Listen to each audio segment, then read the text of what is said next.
menjelaskan materi tentang sistem hukum dan peradilan internasional. Yang pertama, pengertian sistem hukum internasional menurut para ahli.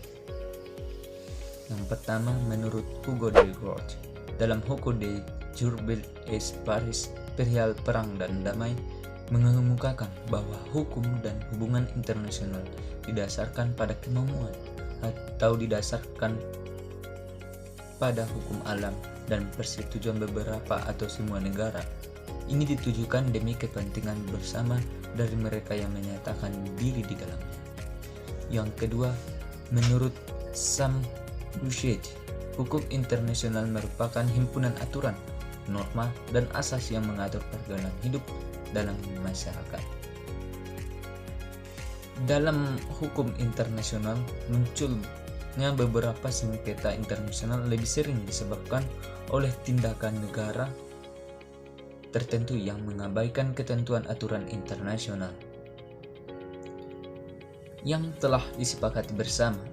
Sengketa internasional adalah perselisihan yang terjadi antara negara dengan negara, negara dengan individu, negara dengan badan-badan atau lembaga yang menjadi subjek hukum internasional. Prinsip hukum umum dalam hukum yang mendasar sistem hukum modern, sedangkan sistem hukum yang mendasarkan sistem hukum modern adalah sistem hukum positif yang didasarkan pada asas atau lembaga hukum negara barat. Dan di hukum internasional, penyebab lainnya terjadinya sengketa internasional adalah salah satu pihak tidak memenuhi kewajiban dalam perjanjian internasional, perebutan penafsiran mengenai isu perjanjian internasional, adanya intervensi negara lain dengan penghinaan terhadap harga diri bangsa. Oleh karena itu, keberadaan sistem hukum internasional menjadi dibutuhkan oleh negara-negara dalam mengadakan hubungan internasional. Ada beberapa hal yang dapat dilakukan dalam mengadakan ataupun dibutuhkan dalam keberadaan sistem hukum internasional, yakni yang pertama ada tahap identifikasi atau cara penyelesaian masalah internasional dengan menganalisa permasalahan ataupun sengketa yang dialami oleh negara-negara yang konflik. Kedua, dengan cara jasa baik, yang merupakan cara penyelesaian sengketa internasional di mana negara ketiga yang bersahabat dengan para pihak yang bersengketa membantu menyelesaikan sengketa secara damai. Pihak yang menawarkan jasa baik atau mediator dapat berupa individu atau juga organisasi internasional. Ketiga, koalisi dalam arti luas. Koalisasi mencakup berbagai metode di mana suatu sengketa diselesaikan secara damai dengan bantuan negara lain atau badan penyelidikan hukum. Sedangkan menurut sumber hukum internasional, dalam arti inferior, mempersoalkan apakah yang menjadi dasar kekuatan mengikat suatu hukum internasional, sedangkan sumber hukum dalam arti formil memberi jawaban atas pernyataan di manakah kita mendapatkan ketentuan hukum yang diterapkan sebagai kaidah hukum internasional. Ada 4 sumber hukum internasional oleh Mahkamah Internasional dalam mengadili perkara, yakni yang pertama, perjanjian internasional, perjanjian yang diadakan antara anggota masyarakat bangsa yang bertujuan memunculkan akibat hukum tertentu. Yang kedua, kebiasaan internasional, merupakan kebiasaan umum yang diterima sebagai hukum. Artinya, setiap kebiasaan internasional otomatis merupakan sumber hukum internasional. 3. Prinsip hukum umum yang diakui oleh bangsa-bangsa beradab. Prinsip hukum asas hukum yang menjadi sistem hukum modern, sedangkan sistem hukum yang menjadi dasar sistem hukum modern adalah hukum positif yang didasarkan pada asas lembaga negara barat. Arti keputusan pengadilan dan pendapat para ahli dapat dikemukakan untuk membuktikan adanya kaidah hukum internasional mengenai persoalan yang dasar kepada hukum primer, yakni perjanjian internasional, kebiasaan dan asas hukum internasional. Beberapa di antara ini ada subjek hukum internasional. Menurut Stern, subjek hukum internasional terdiri dari negara, yang dimana hukum internasional pada hakikatnya adalah hukum antar negara ataupun antar negara yang dibuat untuk membuat suatu peraturan ataupun kebijakan. Yang kedua, Tahta Suci Vatikan merupakan sumber hukum internasional. Ini merupakan peninggalan sejarah masa lalu. Yang ketiga, organisasi internasional yang merupakan kedudukan organisasi sebagai subjek hukum internasional sekarang tidak diragukan lagi, karena organisasi internasional juga dibentuk oleh negara-negara yang membuat suatu kebijakan dalam menentukan permasalahan persengketaan internasional.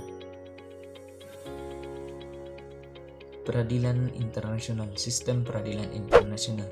Sistem peradilan internasional adalah unsur atau komponen lembaga peradilan internasional sehingga membentuk suatu kesatuan untuk mencapai keadilan internasional.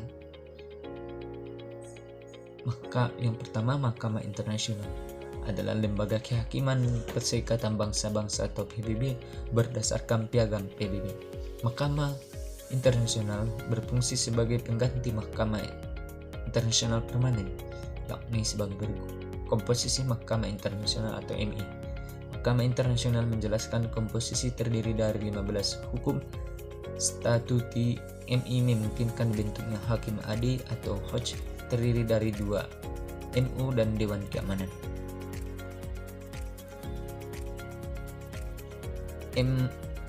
MI menangani lebih kurang 100 kasus internasional yang bersifat sengketa antara dua pihak. 2. Fungsi utama Mahkamah Agung atau MA. Fungsi utama MI adalah menyelesaikan kasus persengketaan internasional yang subjeknya adalah negara. Mahkamah Internasional hanyalah subjek hukum negara. Ada 3 kategori negara, yaitu sebagai berikut. Yang pertama, negara anggota PBB menurut pasal 35 ayat 1, negara bukan anggota PBB yang menjadi anggota statula MI, negara bukan anggota statula MI atau negara yang masuk dalam kategori diharuskan membuat deklarasi. Yurisdiksi Mahkamah Internasional atau MI.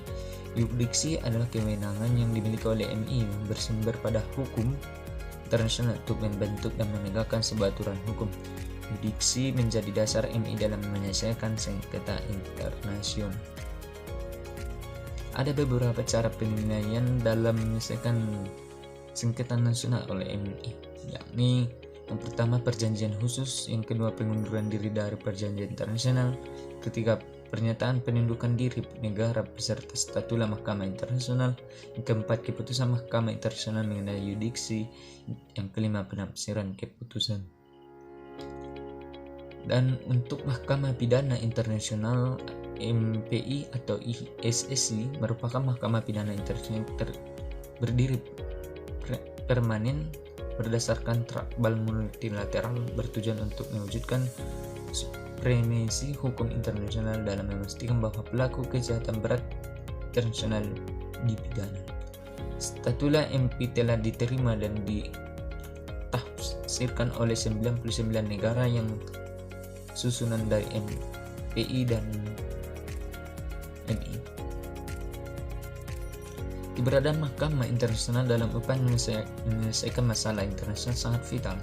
Kewenangan Mahkamah Internasional adalah mengesahkan penyelesaian setiap persengketaan berdasarkan prosedur hukum yang telah disepakati masyarakat internasional. Dalam menyelesaikan masalah sengketa internasional melalui Mahkamah Internasional dikenal istilah adjudikasi, yaitu suatu teknik hukum untuk menyelesaikan persengketaan internasional dengan menyerahkan keputusan kepada lembaga peradilan seperti Mahkamah Internasional atau Mahkamah Agung. Mahkamah Internasional dengan kesepakatan negara yang bersengketa dapat mengajukan keputusan berdasarkan pada keadilan dan kebaikan dan bukan berdasarkan pada hukum. Keputusan Mahkamah Internasional diperoleh melalui mayoritas yang tidak dapat banding. Ada beberapa istilah penting yang berhubungan dengan upaya penyelesaian internasional.